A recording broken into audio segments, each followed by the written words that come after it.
for joining our Welcome the Whales Festival. My name is Cindy Hansen. And I'm Jill Hine. We have our gray whale ID guide handy, and we are going to take you on a virtual whale watch. Before heading out in the boat to look for gray whales, we decide to do a short side trip and check on our local celebrity elephant seal Ellie and her new pup.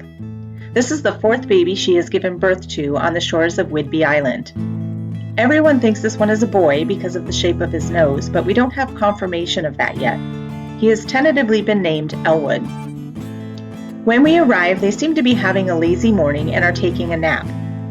Ellie will remain here with her pup and won't go to sea until he is weaned, which can sometimes be up to a month. And from all accounts, he is getting more active and feisty every day, so she's probably appreciating a little quiet time. As Elwood starts to wake up a bit, he begins practicing the fine art of flipping sand on himself.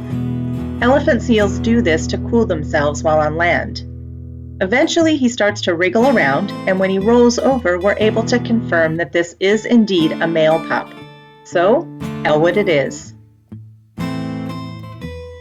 We leave the elephant seals and head out in the boat from Langley, where a few gray whales had been spotted a short time earlier.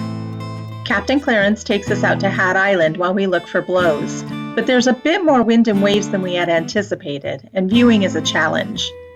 Finally, Clarence spots a blow, and we head over to find two of our local sounders. Our gray whale ID expert Jill compares her photos with the ID guide created by Orca Network and Cascadia Research. By looking at the shape of the dorsal ridge and the pattern of spots, she is able to confirm that one of these whales is number 383, a male who has been coming to Puget Sound to feed since 1999. His companion is a little harder to identify.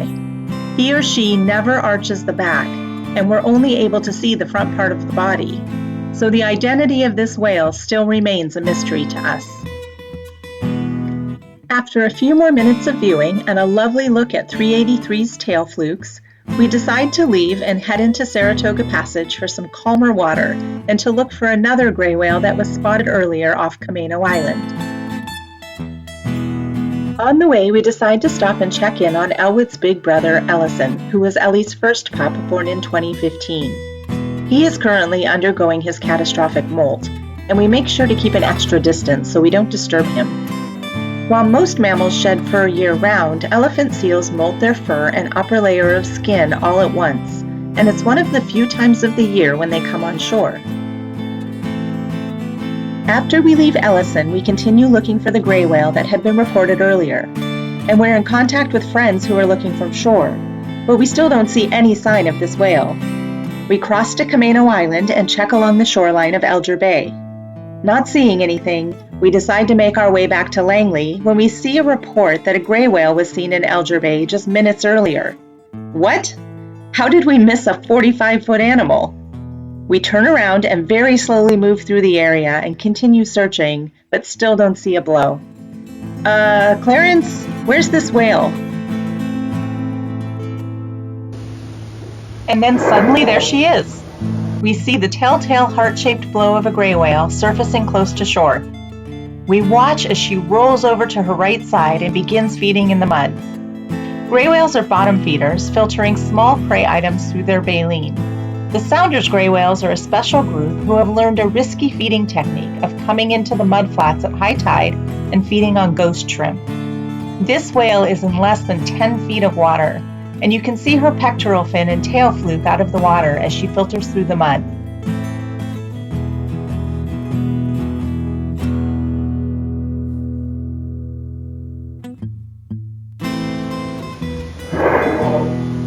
When she surfaces again, Jill is able to get a photo of her back for identification.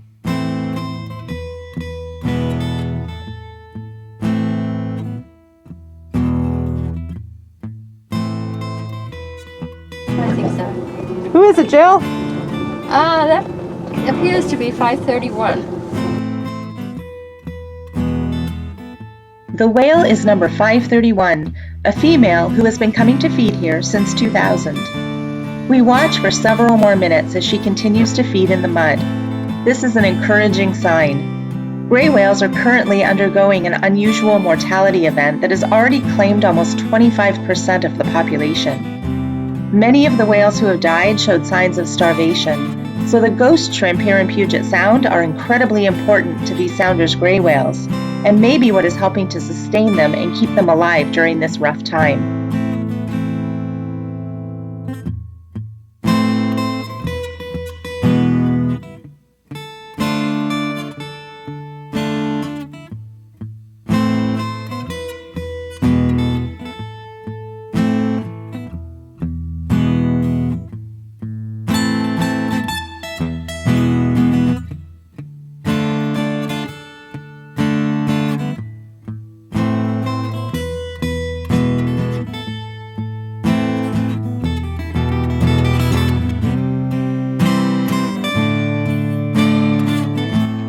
As the sun starts to dip low in the horizon, we decide that it's time to head back to the Langley Marina. So we take a last look at number 531 and wish her happy feeding.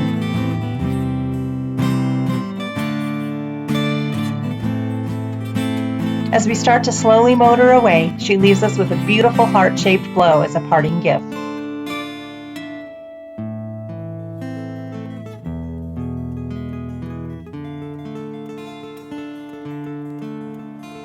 Thank you for joining us to come out and see the Sounders gray whales. Hope you had fun. We did. Hopefully next year we'll be doing this in person. Until then, enjoy the rest of the festival. Bye! Bye. Then we had our ups and downs. You stayed my friend. You were always there like you've always cared.